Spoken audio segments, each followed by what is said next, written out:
Hi guys, welcome. I'm Erica, if we haven't already met.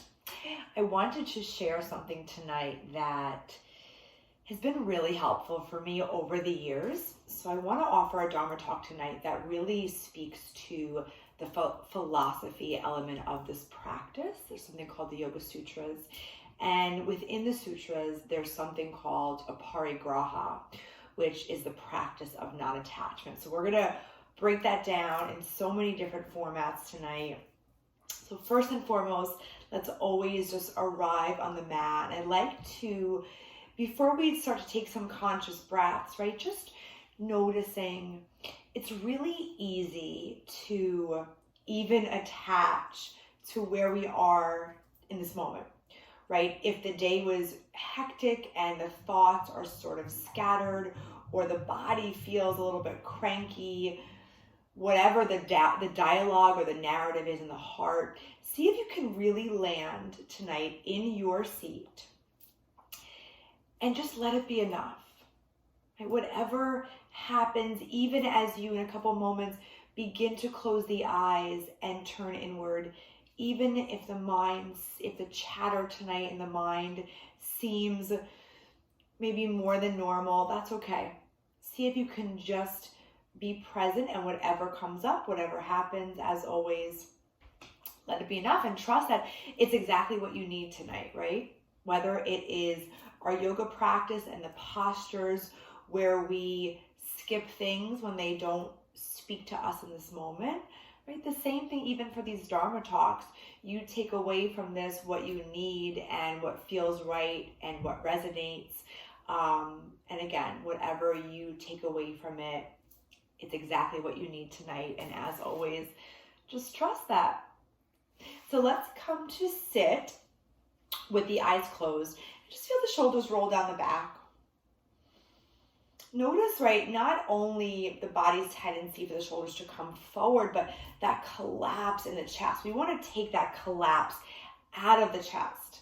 So that breath, there's no restriction whatsoever in that steady breath. And just starting to notice. Starting to not just bring the awareness, but also start to fill that breath with some intention, with some love, especially if it maybe seemed a little bit, if the breath feels really shallow tonight, maybe you start to implement a little additional intention, awareness.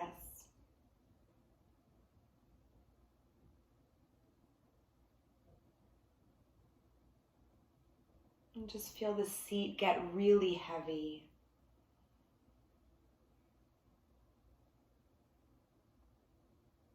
As you begin to notice, start to find the length in the spine.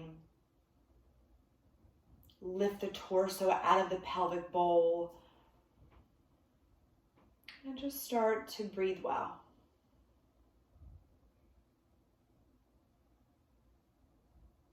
The eyes can stay nice and heavy. So the first part of this, Aparigraha, or the practice of non-attachment, was sort of inspired by, I know many of us, myself included, since we've been homebound for several weeks, we're all, trying to keep busy and doing projects around our homes. And for many of us, I know we've been cleaning out closets and letting go of stuff.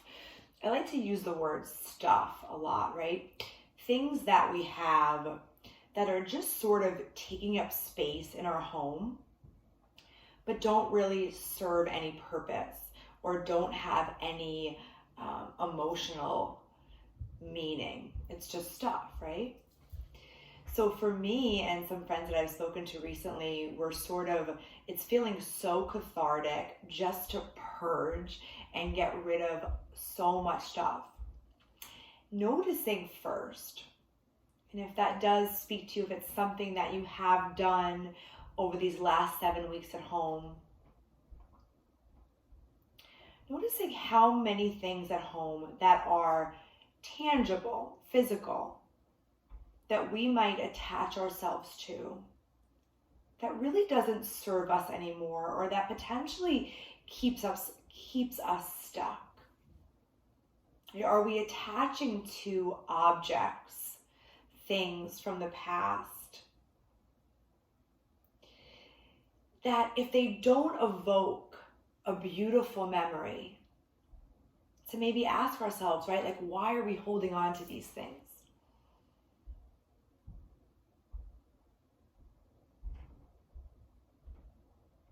So the first part of Aparigraha is noticing in our homes the tangible things we attach to that maybe we no longer need, that might be creating energetic blockages.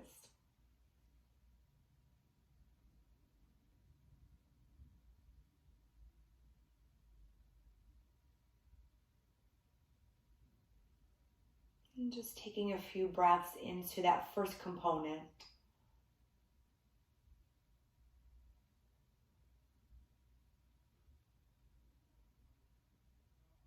And the second one that I've learned that was really helpful a couple of years ago was how we can also attach ourselves to labels and titles, and some of them we create for ourselves that are not even necessary. And the first thing that sort of comes to my mind is that attachment to labels like single, married, divorced, widowed, right? Again, those are things I've learned that we attach ourselves to certain titles.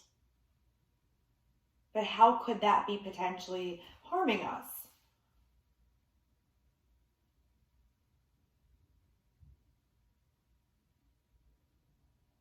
Or maybe there's an initial trigger or thought or sensation in the body that evokes a memory for you or a title for you, where the attachment could be harmful. And then just giving yourself to breathe well into that thought, memory, or sensation.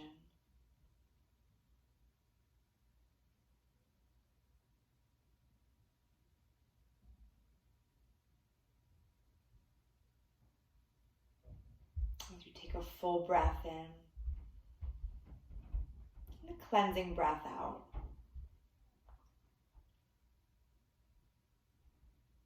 And as always, right, the lessons that we learn on the mat, noticing how we can translate that to our practice on the mat.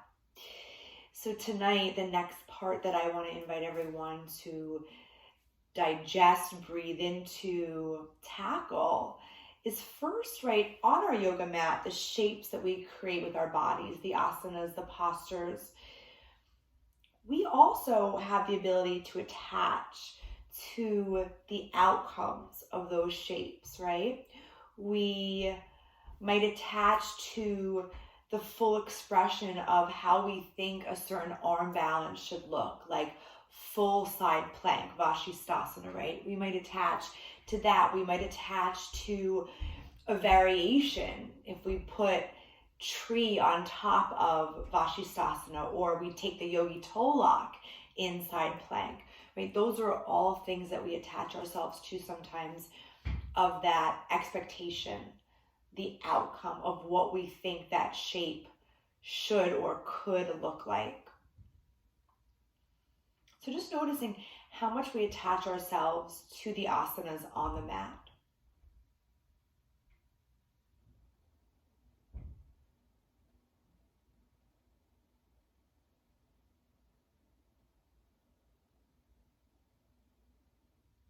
And then the last aspect of this, right, are those, and probably the biggest, are those emotional attachments. The words that we can also, or emotions that we can choose to identify with. But then we sort of keep them for too long sometimes, right?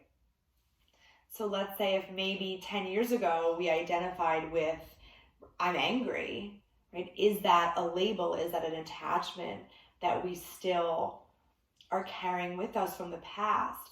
And how is that energetically and emotionally blocking us from moving forward, from maybe receiving a new emotion, something that's a higher vibration or feels better years later?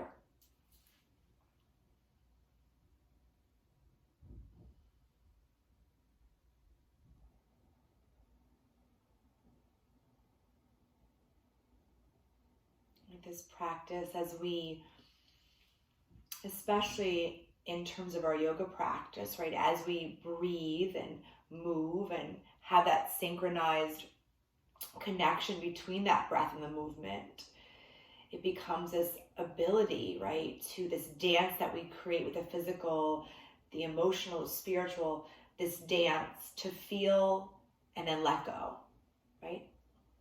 This wave of being that witness, of acknowledging, of maybe feeling it longer than we'd like sometimes, but trying again not to attach to it and to identify with it or label ourselves with it.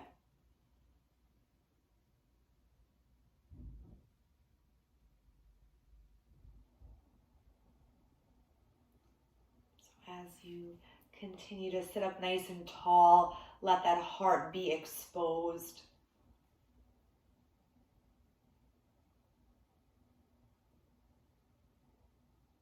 Notice here as the breath becomes a little bit deeper, the cadence feels a little bit different.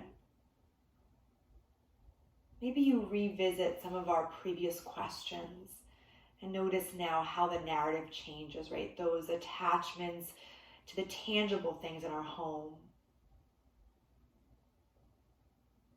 Those attachments to labels or titles.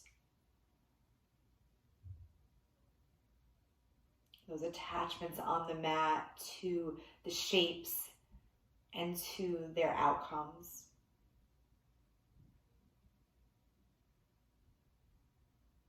And lastly, those attachments to the emotions from our past that maybe no longer fit.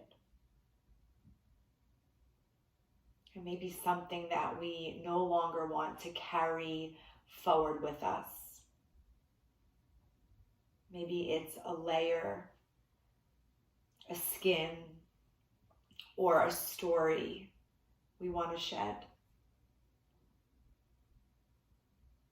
And just bring your hands to heart center. Allow the backs of the thumbs to rest on the sternum as you draw the chin towards the chest. And just starting to ask yourself those questions with that very steady breath.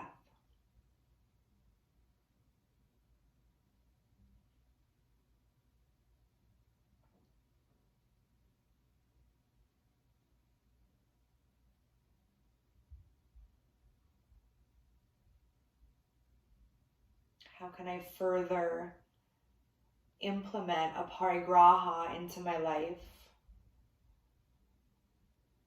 as I continue on this journey as a seeker, as a yogi, as a mindful being, with that ultimate goal of just being on that path towards our highest and happiest self.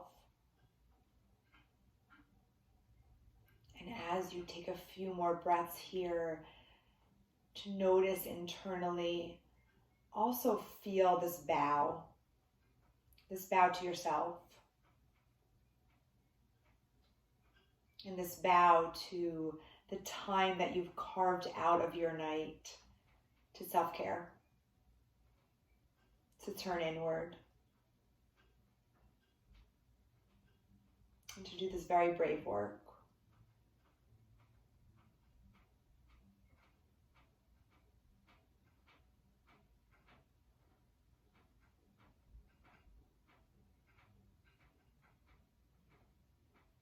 And take one more breath in. And a breath out. Gently release the palms to the thighs as you lift the gaze and flutter open the eyes. Thank you so much, guys, for carving this time out of your day. I always say this, but whether it's a 10-minute Dharma talk or a 45-minute vinyasa flow, right? It's so much more. It's just showing up for ourselves. Again, whatever happens or doesn't happen on the mat, just showing up is an incredibly brave and conscious choice that you made. So I commend each of you so much. Thank you for joining me. All my love, guys.